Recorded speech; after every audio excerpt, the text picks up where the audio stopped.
हरे कृष्णा। नमः संस्कृताय प्रिय मित्राणि। सुप्रभातम। कैसे हैं आप सभी?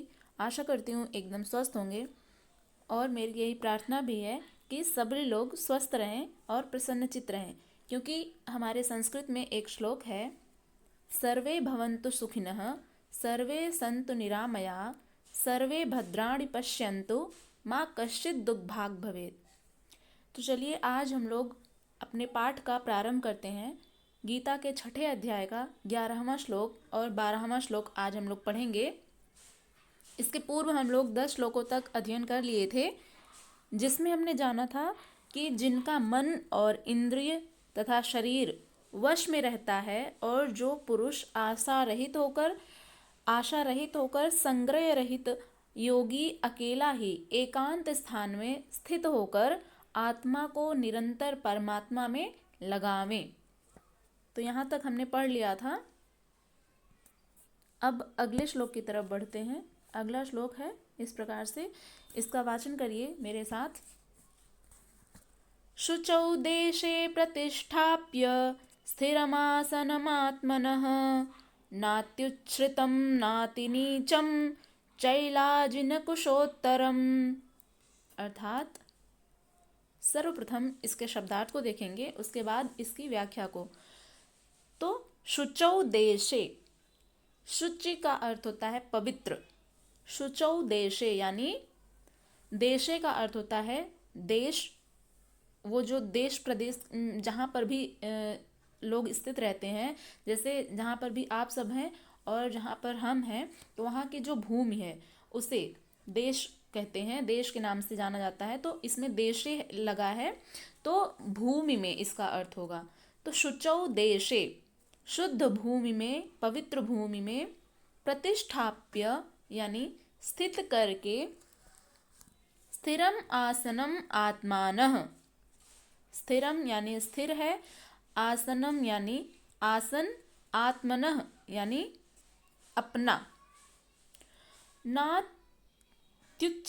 नात्युच्छ्रितम, न अति उच्छ्रितम। इसका जब संधि विच्छेद करेंगे तो न अति उच्छ्रितम, न माने नहीं, अति यानी अधिक, उच्छ्रितम यानी ऊंचा, न अधिक ऊंचा, नाति नीचम, न अति नीचम और ना ही अधिक नीचा, चैलाजिनम कुशोत्तरम, च ऐलाजिन कुशोत्तरम, च माने और, ऐलाजिन कुशोत्तरम, ऐलाजिन होता है मृगछाला, कुशोत्तरम यानी कुशा। शुचौ देशे प्रतिष्ठाप्य स्थिरमासनमात्मनः, नात्युच्छ्रितं नातिनीचं चैलाजिनकुशोत्तरम। ये रहा शब्दार्थ। अब इसकी व्याख्या देखते हैं।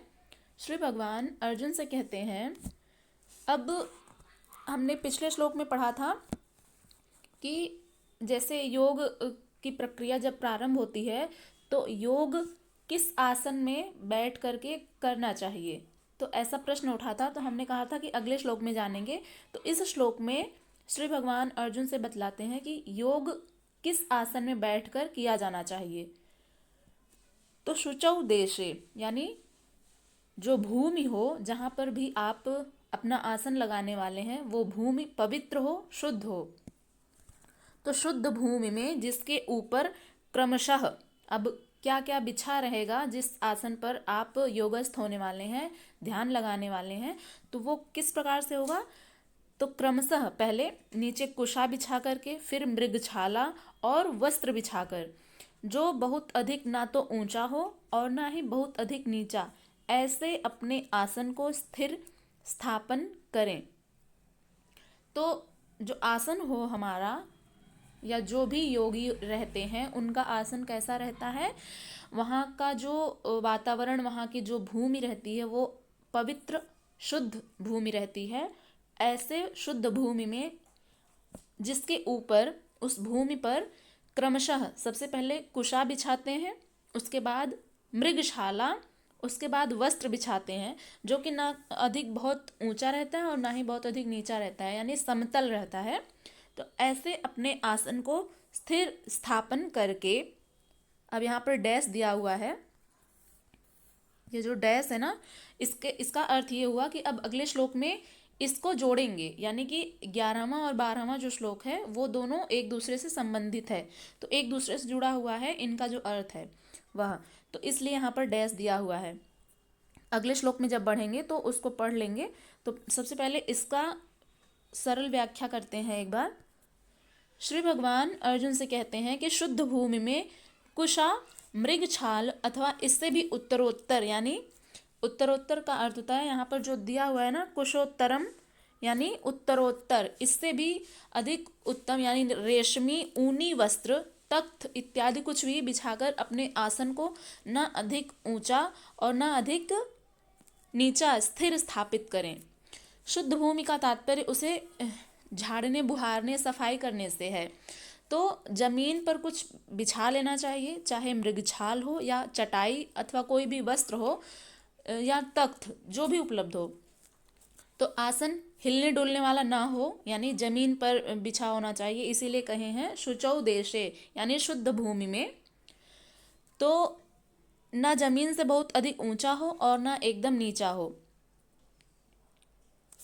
तो इस प्रकार से योगस्थ की जो आसन होता है वह बनना चाहिए इसी प्रकार से। तो शुद्ध भूमि होनी चाहिए सबसे पहले, तो उसके बाद कुशा, उस पर या तो मृगछाला बिछा लें या फिर वस्त्र बिछा लें, कोई सा भी जो शुद्ध हो, स्वच्छ हो, और जो ना बहुत अधिक ऊंचा हो, यानी आसन बहुत अधिक ऊंचा नहीं होना चाहिए और बहुत अधिक नीचा नहीं होना चाहिए, और हिले डोले ना आसन। अब जब भूमि पर रहेगा तो स्थिर ही रहेगा, यानी कि ऐसा ना हो कि तख्त पर बिछा लें तो वो हिलने डुलने लगे, ऐसा कर। तो एकदम समतल होना चाहिए, समतल भूमि पर। तो इस प्रकार का आसन बिछा करके उस पर योग की मुद्रा आप लगा सकते हैं। तो अब अगले श्लोक की तरफ बढ़ते हैं। अगला जो श्लोक है यहाँ पर डैश दिया हुआ है, इसका अर्थ है कि अब अगले श्लोक में इसका जो अर्थ होगा वो जुड़ेगा। तो अगला जो श्लोक है 12वां, उसका वाचन करते हैं। तत्रैकाग्रं मनः कृत्वा यत चित्तेन्द्रियक्रियः उपविश्यासने युज्याय योगमात्मविशुद्धये। तत्रैकाग्रं मनः कृत्वा यत चित्तेन्द्रियक्रियः उपविश्यासने युज्याय योगमात्मविशुद्धये। अर्थात इसका शब्दार्थ देखते हैं।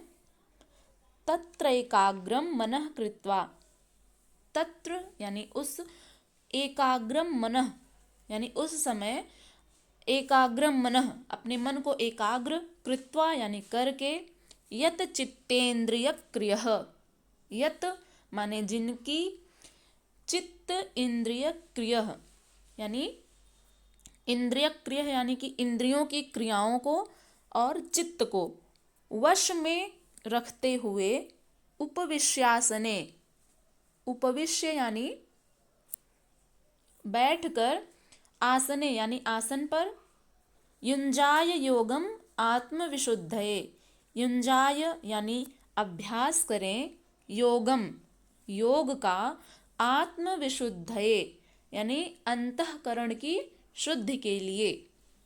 तो ये रहा शब्दार्थ। अब इसकी व्याख्या देखते हैं कि श्री भगवान अर्जुन से क्या कहते हैं। वे कहते हैं कि तत्र एकाग्रम मनः कृत्वा, यानी अब उसके बाद जब आसन लग जाता है तो उसके बाद उस आसन पर बैठकर, यत चित्तेन्द्रिय क्रियः मनः कृत्वा एकाग्रम यानी मन को एकाग्र करके, चित्त और इंद्रिय को, जो इंद्रियों की क्रियाएं हैं, इंद्रियां जो होती हैं अपने विषयों में आसक्त हो जाती हैं, तो इंद्रियों को भी अपने वश में करके, अपने मन को अपने वश में करके, अपने अंतःकरण को यानी अपने चित्त को अपने वश में करके, उपविश्यासने यानी उपविश्य का अर्थ होता है बैठें, उस आसन पर बैठकर, आसने यानी आसन पर बैठकर, युंजाय योगम, युंजाय यानी अभ्यास करें, योगम योग का, आत्मविशुद्ध है यानी अंतःकरण की शुद्धि के लिए। तो उस आसन पर बैठकर, अब आसन लग गया है, उस पर बैठकर अपने चित्त और इंद्रियों की क्रियाओं को वश में रखते हुए, इंद्रियां भटके ना, इसका ध्यान रखते हुए मन को एकाग्र करके अंतःकरण की शुद्धि के लिए योग का अभ्यास करें। आशा करते हैं कि आप लोगों को ये दोनों श्लोक अच्छे से समझ में आ गए होंगे। फिर भी यदि कोई संशय हो तो निसंदेह आप लोग पूछ सकते हैं, और कमेंट करना बिल्कुल मत भूलिएगा। आप लोग फीडबैक अपना देते हैं तो हमें बहुत अच्छा लगता है। उससे ये पता चल जाता है कि हम जो आपको समझाने का प्रयत्न कर रहे हैं वो आप लोगों तक पहुंच रहा है या नहीं, आप लोगों के समझ में आ रहा है या नहीं, या फिर इन दोनों श्लोक में कहीं भी कोई संशय हो, कोई शब्द का अर्थ ना आ रहा हो, तो आप लोग पूछ सकते हैं, हम उसका उत्तर दे देंगे। तो अब हम लोग मिलेंगे अगले श्लोक के साथ, तब तक के लिए अपना ध्यान रखिएगा। नमः संस्कृताय।